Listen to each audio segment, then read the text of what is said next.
అడుగు అడుగున ధనదాహం, అధికారంపై అధిక మోహం, వ్యసనాలపై తగని వ్యామోహం. అడుగు అడుగున ధనదాహం, అధికారంపై అధిక మోహం, వ్యసనాలపై తగని వ్యామోహం. ఆధునిక సమాజమేవో ఆటవిక సమూహం, స్వార్థపరుల సందోహంలో ధర్మం ఉనికేవో సందేహం. మనసున్న మనిషికి ప్రతి నిమిషం ఎదురయ్యేను ఓ పద్మవ్యూహం, పద్మవ్యూహం, పద్మవ్యూహం.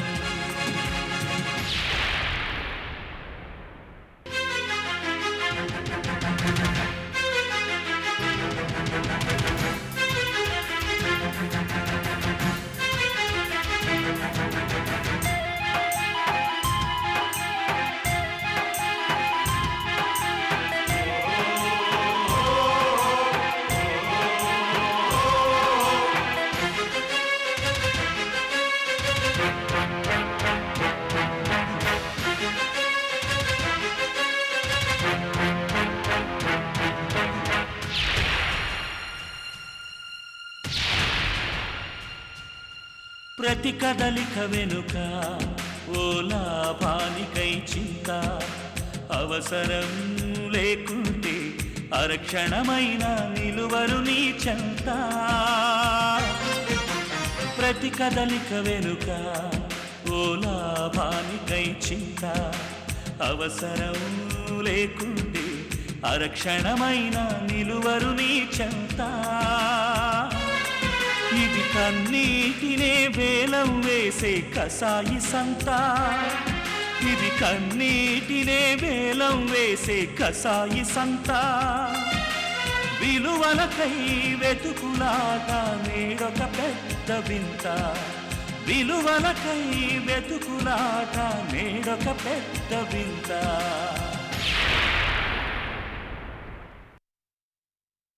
చిత్రం ఏంటంటే ఇద్దరిది మోగ ప్రేమ. ఎదుటివారిని ప్రేమిస్తున్నామని తెలుసు, కానీ అది ఎలా చెప్పాలో తెలీదు. ఇద్దరిలో ఎవరూ ఎవరికీ చెప్పలేదు. మనసులో ఎంత ప్రేమున్నా సరైన టైంలో ఇద్దరిలో ఏ ఒక్కరు ఎక్స్ప్రెస్ చేయకపోయినా ఆ ప్రేమ సమాధైపోయినట్టు. ఒకరోజు వాళ్ళిద్దరిలో సడన్గా అదే ఆలోచన వచ్చింది. ప్రేమ సంగతి ఒకరికొకరు చెప్పేయాలనుకున్నారు. రెగ్యులర్గా కలుసుకునే చోటుకొచ్చారు.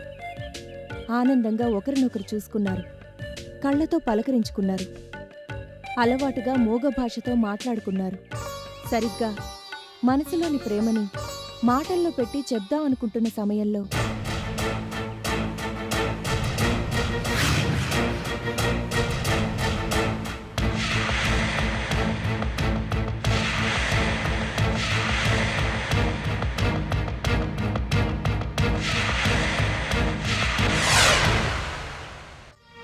ఏంటి, నా చిన్నప్పటి నుంచి ఇలాంటి కథలే వింటున్నాను, ఇందులో వెరైటీ ఏముంది, ఫీలింగ్ ఏముంది అని ఆలోచిస్తున్నావా?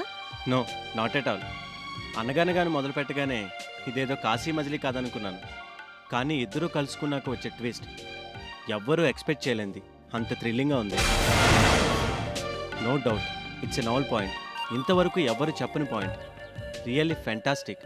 ఈ ఒక్క పాయింట్ సినిమాని కమర్షియల్ రేంజ్ నుంచి క్రిటిక్స్ లెవెల్కి తీసుకువెళ్తుంది.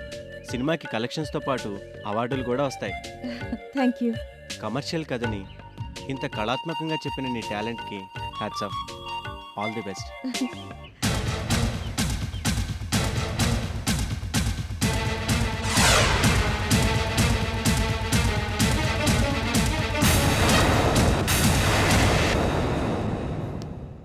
తీసుకురా.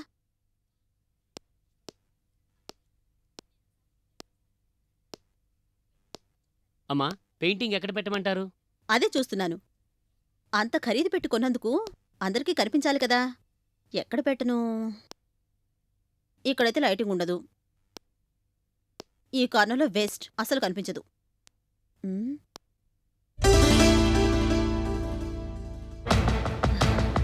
ఓ, ఇది కరెక్ట్ ప్లేస్. లోపలికి ఎవరొచ్చినా కొట్టొచ్చినట్టు కనబడుతుంది. నా టేస్ట్ ఏమిటో 10 మందికి తెలుస్తుంది. అదిగో ఆ ఫోటో ఉంది, అక్కడ పెట్టు. అక్కడ పెద్దయ్య గారు పెద్దమ్మ గారు ఫోటో ఉంది కదండి. ఇప్పుడుంది, మనం తీసి పారేస్తే ఉండదు. ముందు ఆ ఫోటో తీసేయి.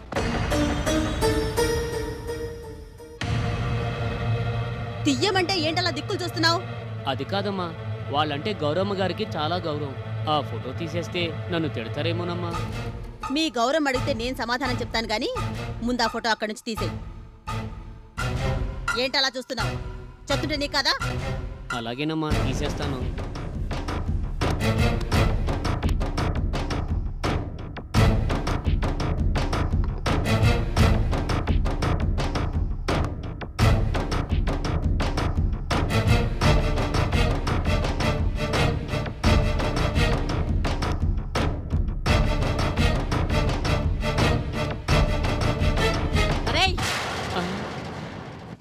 ఏంట్రా నువ్వు చేస్తున్న పని? ఆ ఫోటో అక్కడి నుంచి తీయడానికి నీకెన్ని గుండెలరా? దిగు ముందు. అసలు ఎవడ్రా నేను తీయమంది? నేనే తీయమన్నాను. ఏ అనుకున్నానులే, ఇలాంటి పాడాలోచనలు అందరికీ రావు. మరి ఆ ఫోటో అక్కడుంటేనే బాగుంటుందని గౌరవం చెప్పింది. ఇంటికి ఎవరొచ్చినా ఎదురుగా దిష్టి బొమ్మల్లో ఆ ఫోటో ఏమిటి? ఏదన్నా చూడటానికి అందంగా ఉండాలి. అందుకని ఈ పెయింటింగ్ తీసుకొచ్చాను. వెనకటికి ఎవడో నాడా దొరికిందని గుర్రం కొన్నాడట. అట్టాగుందు నువ్వు చెప్పేది. నువ్వేదో పనికిమాల బొమ్మ తెచ్చావని ఆ ఫోటో అక్కడి నుంచి తీసేయమంటావా? ఇది పనికిరాని బొమ్మ. దీని ఖరీదెంతో తెలుసా నీకు? ఆర్ట్ ఎగ్జిబిషన్ లో వేలం పాటలో 1,50,000 పెట్టి కొన్నాను. ఏంటి, ఈ బొమ్మ 1,00,000? నేనైతే ఊరికే ఇచ్చిన తీసుకోను. గాడిదకేం తెలుసు గంధపు చెక్కల వాసన అని? దాని విలువ నీకేం తెలుస్తుంది? అంతేలే, నాలాంటి చిన్న గాడిదలకి గంధపు చెక్కల వాసన మాత్రమే తెలియదు. కొందరు పెద్ద గాడిదలకి అసలు మనుషులు ఇలివే తెలియదు. పెంచలమ్మా, ఎవరితో మాట్లాడుతున్నావో తెలుసా? ఊరికే అరవకమ్మా. నడమ ద్రవ్యం పట్టిందని మిడిసిపడిపోకు. ఇక్కడికి వచ్చే ముందు నువ్వేంటో నీ బతుకేంటో ఒక్కసారి ఆలోచిస్తే ఎవరేంటో తెలుసుద్ది. ఏదేమైనా ఆ పెద్దోళ్ళ ఫోటో అక్కడి నుంచి తీసేసి ఈ చెత్తబొమ్మ పెడతానంటే మాత్రం నేను ఒప్పుకోను. ఏంటి పని మనిషివి? మా జీతం డబ్బుల మీద బతుకుతున్న దానివి. నీ తాహతేమిటో తెలుసుకుని మాట్లాడు. నువ్వేంటి ఇంకా కళ్ళప్పగించి చూస్తున్నావు? ఆ ఫోటో తీసి ఇది అక్కడ పెట్టు. అలాగేనమ్మా.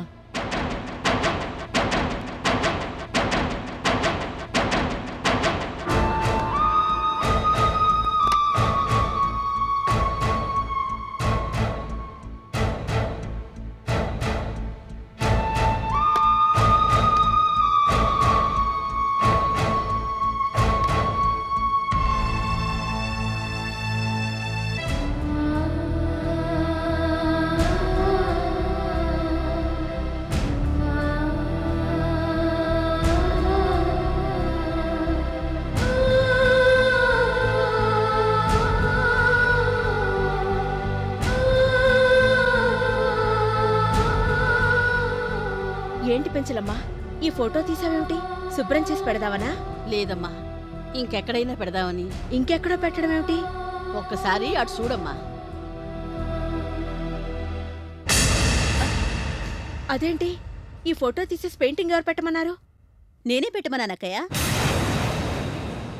కానీ పెయింటింగ్ పెట్టడానికి ఎప్పటినుంచో ఉన్న ఈ ఫోటో తీయాల్సిన అవసరం లేదుగా. వేరే ఎక్కడైనా పెట్టొచ్చు కదా, లేదంటే నీ బెడ్రూమ్లో పెట్టుకోవచ్చు. అదేంటక్కయ్య అలా అంటావు? 1,00,000 పెట్టి ఆక్షన్లో పోటీ పడి మరి పెయింటింగ్ కొన్నది బెడ్రూమ్ లోను బాత్రూమ్ లోను పెట్టుకోవడానికా? నువ్వు పెంచడం అలా మాట్లాడతావేంటి? ఇంత పెద్ద హాల్లో వచ్చిన వాళ్ళకి అందంగా ఆ పెయింటింగ్ కనబడితే ఆ థ్రిల్లే వేరు. చూసిన వాళ్ళు కూడా హ్యాపీగా ఫీల్ అవుతారు. మన లెవెలు టేస్ట్ ఏమిటో కూడా తెలుస్తుంది. అయినా హాల్లో పెయింటింగ్స్ అవి పెడితే చూడటానికి బాగుంటుంది, కానీ ఈ ముసలాళ్ళ ఫోటోలు ఏమిటక్కయ్యా? ఆ ఫోటోలు ఎవరివో తెలిసే మాట్లాడుతున్నావా? వర్ధన్ అమ్మా నాన్నలవి, అంటే మన అత్తామామలవి. తెలుసక్కయ్యా, అయినా నువ్వు మరీ ఇంత సెంటిమెంటల్ అయితే లాభం లేదు. అత్తామావల మీద ప్రేమ గౌరవం మనసులో ఉండాలి, కానీ ఫోటో ఎక్కడుంటే ఏంటక్కయ్యా? వాళ్ల మీద మాకింకా గౌరవం ఉంది అని పబ్లిసిటీ కావాలనుకుంటే ఆ ఫోటో ఇక్కడ ఉంచాలి, కానీ లేదంటే ఎక్కడున్నా ఒకటే.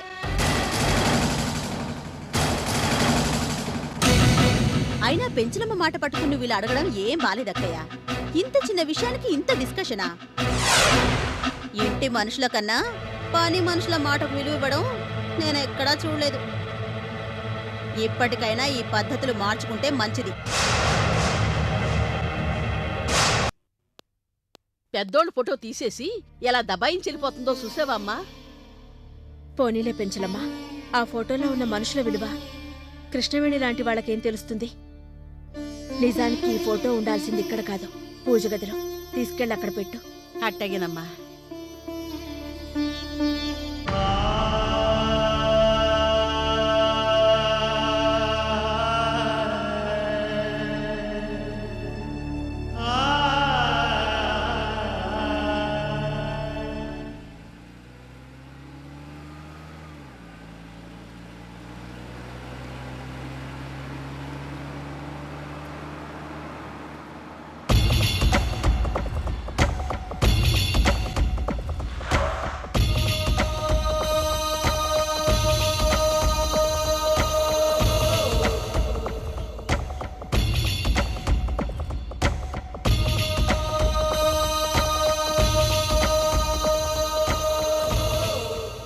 ట్రాఫిక్ ఎస్ఐలా ఇలా దారికి అడ్డంగా పీటేసావేంటి?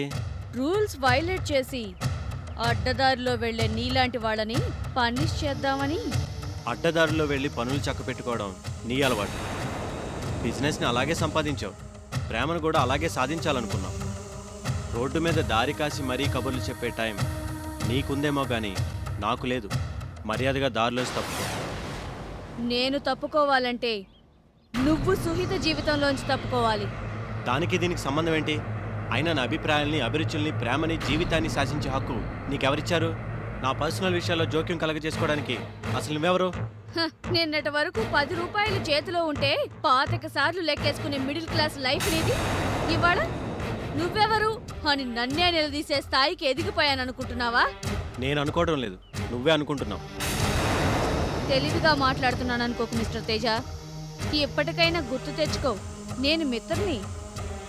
చెల్లెలి పెళ్లి ఆగిపోయిందని నువ్వు మీ నాన్న కలిసి కాళ్ళ వేళ పడితే 5 లక్షలు అప్పిచ్చి నీ చెల్లెలి జీవితాన్ని నిలబెట్టిన మిత్రుని. నిన్ను ప్రేమించిన మిత్రుని. డబ్బు కోసం ప్రేమ నాటకం ఆడి పెళ్లి చేసుకుంటానని చెప్పి నువ్వు మోసం చేసిన మిత్రుని. ఈ వివరాలు చాలా, ఇంకా ఏమైనా చెప్పాలా? నువ్వు నీ వంశవృక్షం మొత్తం చెప్పినా, మరో 1,00,000 కారణాలు చెప్పినా నా నిర్ణయం మారదు, నువ్వు మార్చలేవు. పెళ్లికి సంబంధించి మనిద్దరి మధ్య ఉన్న అగ్రిమెంట్ సంగతి నువ్వు మర్చిపోయినట్టున్నావు. పూర్ మిత్ర, ఒక్కోసారి నేను చూస్తే ఎంత కోపం వస్తుందో, మరోసారి అంత జాలి కలుగుతుంది. ఫర్ యువర్ కైండ్ ఇన్ఫర్మేషన్, నన్ను చూసి నువ్వు జాలి పడే స్థితిలో నేనెప్పుడూ లేను. జాలి నిన్ను చూసి కాదు, నీ మనసును చూసి, నీ అమాయకత్వాన్ని చూసి. ప్రేమ, పెళ్లి మనసుకు సంబంధించినవి. అగ్రిమెంట్స్తోనూ రికమెండేషన్లతోనూ జరిగే పనులు కావవి. ముందు అది అర్థం చేసుకో. మన అభిప్రాయాలు, అభిరుచులు ఏమాత్రం కలవు. రైలు పట్టాల్లో పక్కపక్కనే ఉండాల్సిందే కానీ మనం ఏనాటికి కలిసే అవకాశమే లేదు. ఆ రకంగా నిన్ను పెళ్లి చేసుకోకుండా నీకు మంచి చేశాను.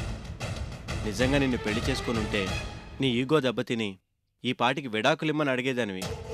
వండర్ఫుల్. చాలా తెలివిగా సమర్థించుకుంటున్నావు, కానీ అది అర్థం చేసుకోలేనంత తెలివి తక్కువది కాదు ఈ మిత్ర. నీ తెలివితేటలేంటో అగ్రిమెంట్ని అడ్డం పెట్టుకొని నన్ను పెళ్లి చేసుకోవాలని అనుకోవడంలోనే అర్థమవుతుంది. ఓ, అంటే లా అండ్ ఆర్డర్ నీ చేతిలో ఉందనుకుంటున్నావా? చట్టాలు చెదబట్టాయి అనుకుంటున్నావా? కోర్టులు బూజుబట్టాయి అనుకుంటున్నావా? నన్ను పెళ్లి చేసుకుంటానని నువ్వు సంతకం చేసి రాసి ఇచ్చిన అగ్రిమెంట్ ఇంకా నా చేతిలోనే ఉందన్న సంగతి మర్చిపోకు. ఎంత మాట! అదెలా మర్చిపోతాను? కానీ నువ్వే నేను చెప్పిన మాట మర్చిపోయావు. అందుకే ప్రేమలేఖను దాచుకున్నంత భద్రంగా ఆ అగ్రిమెంట్ని దాచుకున్నావు. ఆ రోజు నీతో ఏం చెప్పానో ఈ రోజు కూడా అదే చెప్తున్నాను. ఆ అగ్రిమెంట్తో నువ్వు నాలుగు గీసుకుంటావో, లేకపోతే మీరైనా నా పెళ్లి చేయండి అని లాయర్ల చుట్టూ, కోర్టుల చుట్టూ తిరుగుతావో నీ ఇష్టం. ఇంతకాలం నువ్వు ఎంత తలతిక్కగా ప్రవర్తించినా నీతో సభ్యతగా ప్రవర్తించానంటే దానికి కారణం నువ్వు సుహిత చెల్లెలు కావడమే. ఎప్పటికది గుర్తుపెట్టుకో. బాయ్.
మిత్ర,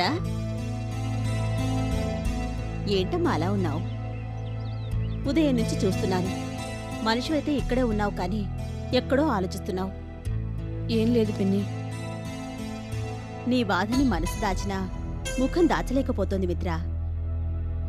ఎప్పుడూ నవ్వుతూ ఉత్సాహంగా ఉండే నిన్ను ఇలా చూడలేకపోతున్నాను. ప్రతి సమస్యకి ఓ పరిష్కారం ఉంటుంది. తెలివైన దానివి కాబట్టి ఈజీగా ప్రాబ్లం నుంచి బయటపడ్డానికి ప్రయత్నించు. ఎందుకంటే నువ్విలా బాధపడుతూ ఉండడం నేను చూడలేను మిత్ర. నేనే కాదు, కూతురంటే అభిమానం ఉన్న ఏ తల్లి చూడలేదు. పిన్ని, నాకు అమ్మంటే నువ్వే. కష్టం సుఖం నీతో కాక ఇంకెవరితో చెప్పుకుంటాను? ఆ మాటే నిజమైతే ఇంతవరకు నాకెందుకు చెప్పలేదు? నన్నెందుకు ఇలా దూరంగా ఉంచుతున్నావు? అవునులే, ఎంతైనా నేను నీ అమ్మని కాదుగా. అంత మాట అనుకు పిన్ని. నీకు ఈ విషయం ఎలా చెప్పాలా అని ఆగాను తప్ప నిన్ను దూరం చేయాలని కాదు.